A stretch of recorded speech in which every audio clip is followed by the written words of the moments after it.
Hi guys, my name is Michelle, and today I'm going to talk to you about American Leadership Academy School. I've been protesting at the school since before Christmas, just a little bit before Christmas of 2023.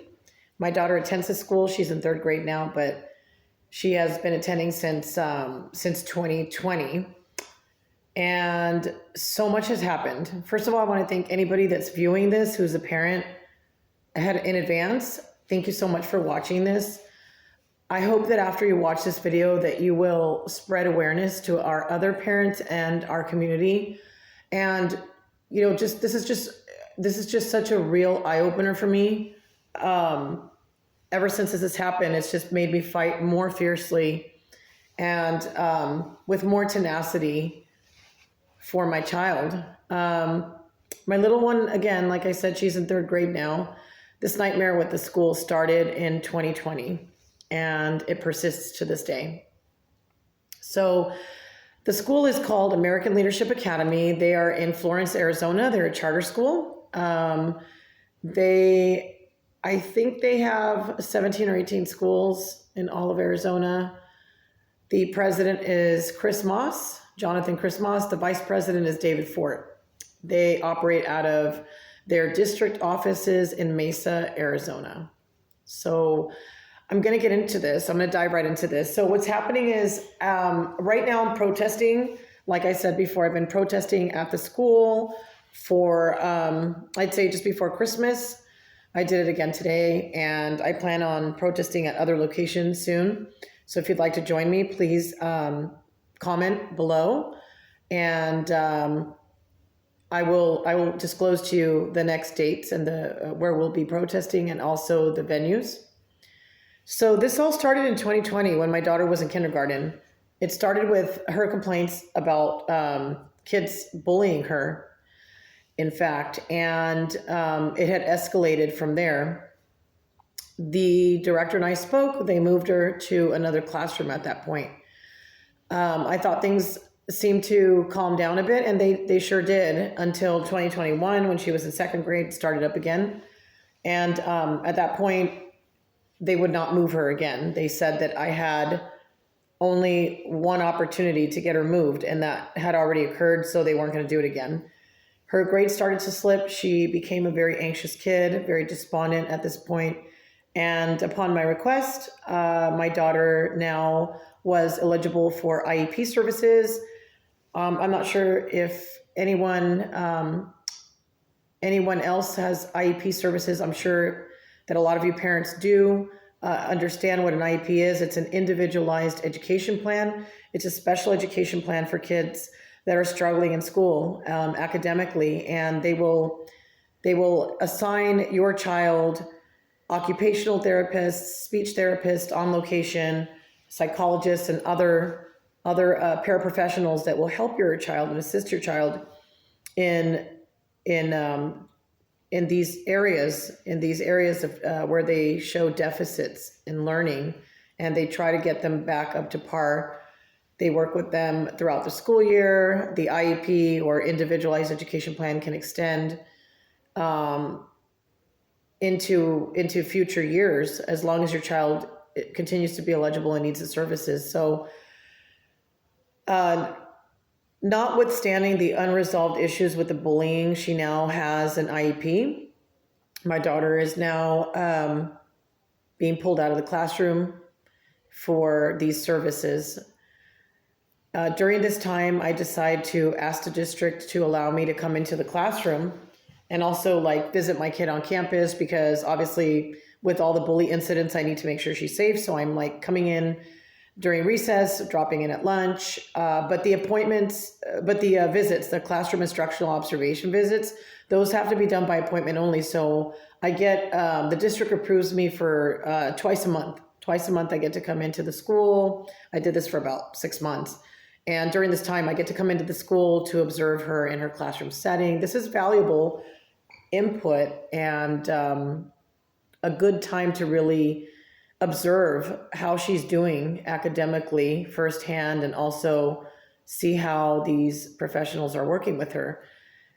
In the written individualized education plan, she's got 13 accommodations. They're supposed to be followed in the classroom. but they weren't. I did not observe the paraprofessionals pulling her out to work with her.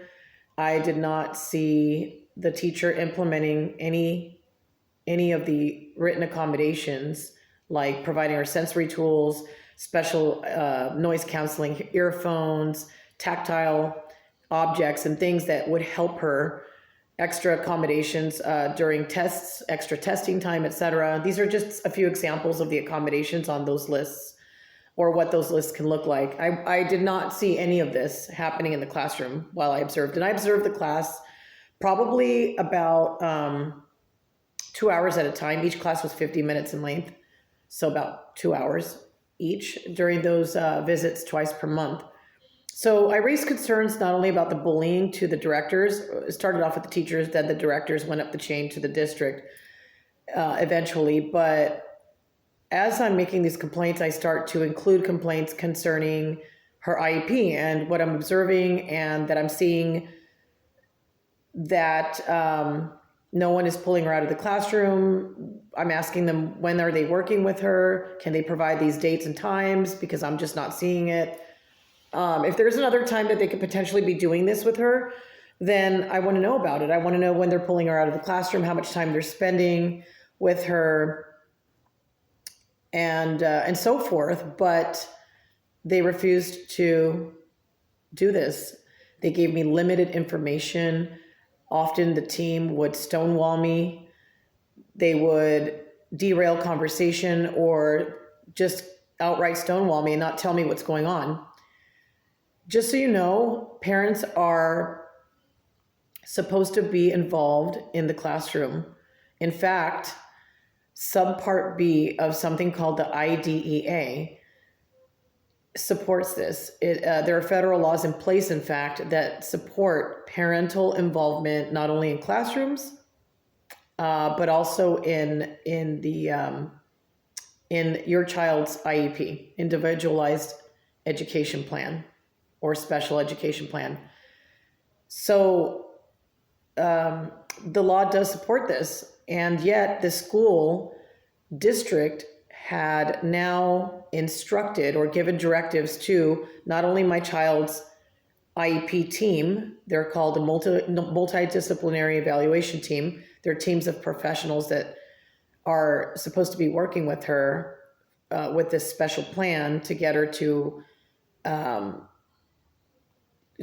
basically come back up to par, right, for lack of a better word, academically. And so they're giving directives to them to tell them basically not to give me certain information. So I'm now making a formal records request under FERPA, FERPA. You can look that up.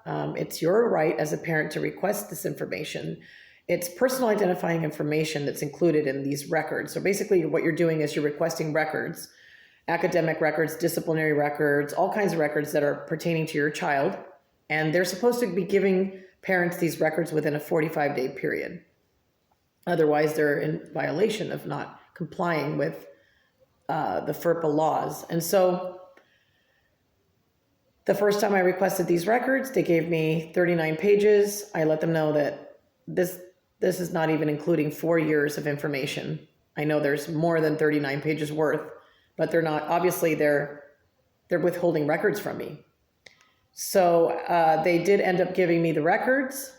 The second time around, there were like hundreds and hundreds of pages, but I did notice as well that there was information that was missing from those records as well. At this point, I'm just done. I'm not going to be requesting records again. I decide I'm just going to go up to the state and government agencies, educational agencies, to include the Arizona Board of Charter Schools to see if they can help me with this, see if they can sort of be sort of like an intermediary in helping me obtain the information I need, get the school into compliance. Other things that were going on, notwithstanding these issues that I raised that were super frustrating, them not taking accountability for anything. So that's another component of this, is they weren't taking accountability. I made complaints about the bullying. I made complaints about the special education plan not being followed. I made complaints about not receiving complete records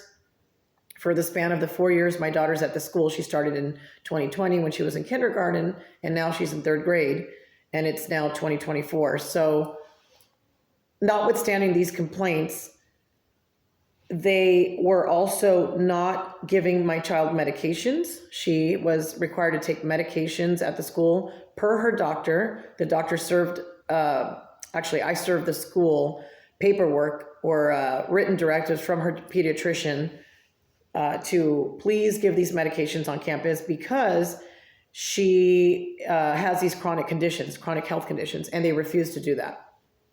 In addition to this, I had also requested her academic records to include basically her grades, right? Like, so the teacher obviously issues kiddos letter grades on this online portal.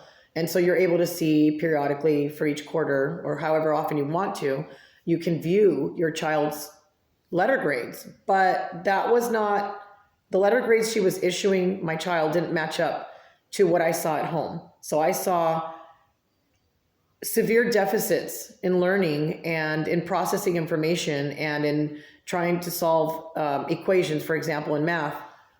And I observed deficits in fluency for reading and a bunch of stuff. And yet, and comprehension and stuff. And yet they were the teacher is issuing all of a sudden these grades that were plummeting, just all of a sudden skyrocketed again, A's and B's. But this wasn't matching up to how she was actually doing at home. So I asked the teacher to please, if I could please see her how she's performing. Like I wanted to see specifically the hard copies of her grades, like her tests, right? And I was actually turned down. They turned me down. They did not. They declined to give me that information. I talked to the district. They told me that they were not required to allow me to see my child's tests. They weren't allowed, I wasn't allowed to see, I am not allowed to see her graded tests. But they will allow me to see her graded homework assignments, which, by the way, are only 10% of her total grading class, okay? So obviously, at this point, I'm really concerned, and I continue to seek out other assistance. I start to file formal grievances with agencies such as the Arizona Center for Disability